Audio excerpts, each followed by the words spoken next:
చేస్తూ ఉన్నాం. ఈ లోకంలో ఏదీ నమ్మటానికి వీల్లేదు. ఏమండి, ఎందుకు నమ్మకూడదు అంటే ఇది మాయాలోకం. కొంతసేపు కనపడి అంతలోనే మాయమయ్యే ఆవిరి వంటిదిరా నీ జీవితం. లోకంలో ఏది శాశ్వతం కాదు. ఏమండి, ఇవాళ చాలా కుటుంబాలు ఎలాగున్నాయంటే మనశ్శాంతి కోల్పోయి ఉన్నాయి. ఎవరన్నా చెప్తారా?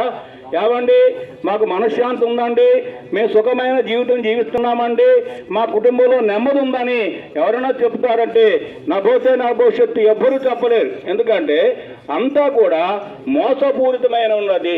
ఆలోచించండి, భర్తని భార్య మోసం చేస్తా ఉంది, భార్యను భర్త మోసం చేస్తా ఉన్నాడు, వీళ్ళిద్దరు కలిసి పిల్లలను మోసం చేస్తా ఉన్నారు.